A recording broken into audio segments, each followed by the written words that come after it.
വചനം ഈ ദേശത്തോട് വിളിച്ചു പറയുവാൻ. തിരുവനന്തപുരം പട്ടണത്തിൽ അവൻ സമാധാനമില്ല, സന്തോഷമില്ലാതെ ഒരു കാലത്ത് ജീവിച്ച എന്നെ അവൻ ആത്മഹത്യക്ക് വേണ്ടി ഭവനത്തിനകത്തായിരുന്ന എന്നെ എന്റെ സ്വർഗത്തിലെ ദൈവം വിടുവിപ്പാനിടയായി.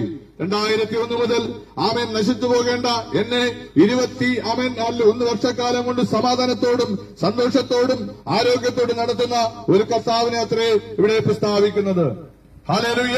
അങ്ങനെയെങ്കിൽ എന്നെ ശ്രമിക്കുന്ന പ്രിയപ്പെട്ട സ്നേഹിതന്മാരെ, സഹോദരന്മാരെ, നിങ്ങളേത് വിഷയത്തിൽ ഭാരപ്പെടുന്നു, സമാധാനമില്ലാതെ ഭാരപ്പെടുന്നു, യേശുക്രിസ്തു സമാധാനം തരുവാൻ ശക്തൻ തന്നെയാണ്. ഏത് വിഷയത്തിനും പരിഹാരം തരുന്ന ഒരു അരുമനാഥനാണ് യേശുക്രിസ്തു.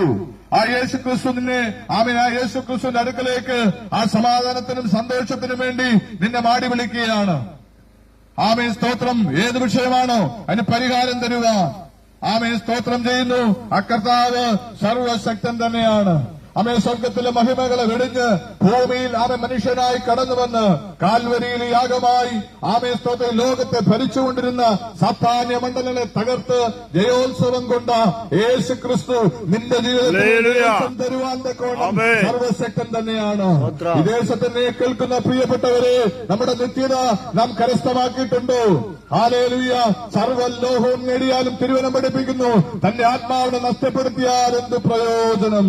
അതുകൊണ്ട് നമ്മുടെ ഉള്ളിലുള്ള ആത്മാവിനെ നാം ദൈവത്തിന്റെ പക്കലേക്ക് തിരികരത്തിലേക്ക് ഏൽപ്പിക്കപ്പെട്ടവരാണോ?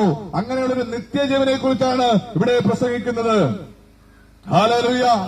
സ്തോത്രം. തിരുവചനം യോഹന്നാൻ 3-ാം അധ്യായം പഠിക്കുമ്പോൾ അവിടെ സ്തോത്രം ഒരു പള്ളി പ്രമാണിയാകുന്ന ഒരാൾ യേശുവിന്റെ അടുക്കൽ വരുന്നു.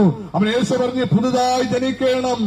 നിനക്ക് സ്വർഗ്ഗം, നീ പള്ളിയിൽ പോകുന്നവനായിരിക്കാം, നീ ഒരു പുരോഹിതനായിരിക്കാം, പക്ഷെ നീ പുതുതായി ജനിക്കണം. അപ്പോൾ നിക്കോദീമോസ് ചോദിച്ചത്, കർത്താവേ, എങ്ങനെയാണ് ഞാൻ അമ്മയുടെ ഗർഭപാത്രത്തിൽ കിടന്ന് വീണ്ടും ജനിക്കണമോ? അവിടെ പറഞ്ഞു, അല്ലല്ല, നീ മാനസാന്തരപ്പെടഞ്ഞാൽ അങ്ങനെ തന്നെ നശിച്ചു പോകും. ഹല്ലേലൂയ. നീ വെള്ളത്തിനാലും ആത്മാവിനാലും ജനിച്ചില്ല എങ്കിൽ ദൈവരാജ്യം അവകാശമാക്കുകയില്ല.